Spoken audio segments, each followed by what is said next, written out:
개인회생 변제계획 1년간 성실히 이행하면 신용이 회복됩니다. 자, 한국신용정보원은 2025년 7월 18일 보도자료를 발표했습니다. 보도자료 제목은 법원 개인회생 절차의 변제계획을 1년간 성실하게 이행한 채무자의 개인회생 정보가 조기 삭제됩니다.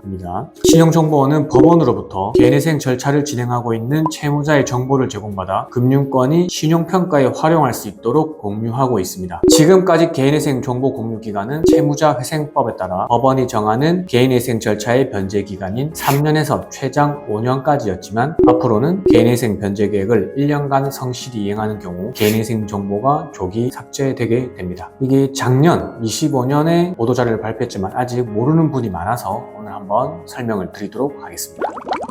이번 일반 신용정보관리규약 개정은 조기 삭제의 근거를 미리 마련한 것으로 1년 동안 개인회생 변제 계획대로 미납 없이 잘 납부하면 채무자의 신용을 빨리 회복시켜 주겠다는 겁니다. 신용정보원에서 개인회생 정보를 삭제하게 되면 신용점수가 빠르게 회복되고 신용카드를 만들어 할부 거래를 하거나 생활비가 필요할 때 대출을 다시 받을 수 있게 되는 거죠. 물론 공공정보가 1년 만에 바로 조기 삭제가 되었다고 해서 이게 바로 되는 건 아닙니다. 1년이 지나서 공공정보가 삭제된 후 내가 성실하게 신용생활을 하거나 체크카드로 신용점수를 좀 쌓거나 하면 그 점수가 점점 쌓이고 쌓여서 나중에는 대출도 되고 신용카드 거래도 할 수 있는 겁니다. 방금 말씀드린 일반 신용정보관리규약 개정 전에는 개인회생 변제기간인 3년에서 5년이 지나야 삭제될 수 있었지만 이제는 1년만 잘 변제하면 삭제가 되기 때문에 신경을 쓰셔야 됩니다. 금융위원회가 2025년 7월 8일 소상공인 금융애로 해소를 위한 첫 번째 현장 간담회를 개최했고 이때 나온 의견들을 취합하여 2025년 7월 18일 해당 보도 자료를 배포한 겁니다. 개인 워커 또는 새 출발 기금 제도는 1년 동안 성실히 상환하면 신용정보원에서 공공정보가 삭제되지만 개인회생의 경우 최대 5년까지 공공정보가 금융기관에 공유되니 형평성에 맞지 않다라는 지적이 있었던 거죠. 그때 간담회 때 이런 지적들을 잘 반영해서 바로 10일 뒤에 일반 신용정보관리규약을 개정을 한 겁니다. 그래서 2025년 7월 18일 개정 내용을 살펴보면 별표 1 신용정보관리기준 5 공공정보 광괄호 1 체납정보 보시면은 20일 돼 있죠. 개인회생 절차의 변제계획 인가결정을 받은 자 괄호 열고 변제계획 인가결정일을 등록사유 발생일로 본다 하고 다음 각 호의 어느 하나에 해당하는 경우에는 공공정보를 삭제했습니다. 제1호 변제계획에 따른 변제를 완료한 경우 만약에 내가 변제 기간이 3년이었다. 그럼 3년 동안 변제하고 5년이었다면 5년 동안 변제하고 이 변제를 완료했다면 공공정보가 삭제가 된 거죠. 그리고 제1회 2호 개인회생 절차 폐지 결정이 확정된 경우 내가 월 변제금을 미납을 해서 그게 4회든 5회든 몇 회가 쌓입니다. 그러면 이 폐지가 될 수 있거든요. 폐지가 되면은 개인회생 절차가 없었던 걸로 되기 때문에 공공정보가 삭제되는 겁니다. 제2호 이번에 신설된 규정 변제 계획에 따라 1년 이상 성실 변제한 경우에는 공공정보에서 삭제하고 제3호 등록 발생일로부터 5년이 경과한 경우 삭제되는 겁니다. 제3호도 개인회생 최장 변제 기간이 5년이기 때문에 보시면 변제 계획 인가 결정일 등록사를 보고 인가 이후에 5년이 경과하면은 공공정보가 삭제됐던 겁니다. 방금 말씀드린 각 호의 어느 하나에 해당하는 경우 공공정보는 삭제되는 것이고 제2호의 변제 계획에 따라 1년 이상 성실히 변제한 경우에 삭제되는 것으로 개정했죠. 이 제2호가 새로 들어오면서 제1호, 3호는 사실상 의미가 없어진 겁니다. 개인회생 변제 계획이 3년에서 5년이고 그 기간이 도과하기 전에 끝나버리는 거죠. 가끔 조기 변제가 있기 때문에 이 규정을 살려둔 것 같은데 그걸 감안하더라도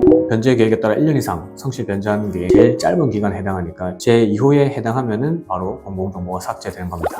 자, 법에서는 이렇게 새로운 규정을 만들게 되면 언제부터 시행하는지가 매우 중요한데 부칙이라는 게 있습니다. 그 부칙을 살펴보면 제1조 시행일 이 규약은 법원으로부터 개인회생 절차의 변제계획 성실 상환 정보를 받는 즉시 시행한다. 개인회생 변제계획 성실 상환 정보를 받는 즉시 시행한다는 의미는 내가 개인회생을 언제 신청했는지 관계없이 현재 기준 개인회생 변제 계획대로 성실 변제한 기간이 1년 이상인 채무자는 모두 적용된다는 겁니다. 따라서 이 영상을 보고 계신 분 중 개인회생 변제 계획대로 1년 이상 변제했다면 공공정보가 삭제되니 앞으로 신용점수가 빠르게 회복될 겁니다. 나의 신용점수는 카카오톡 어플이나 토스 어플 등에서 바로 확인이 가능하니 지금 바로 확인해 보시길 바랍니다. 자, 오늘 영상도 도움이 되셨다면 구독, 좋아요, 알림 설정 부탁드리고 더 궁금한 점 있으시면 법무법인 밀마루로 전화 주시거나 댓글 달아주시면 저희가 답을 드리도록 하겠습니다.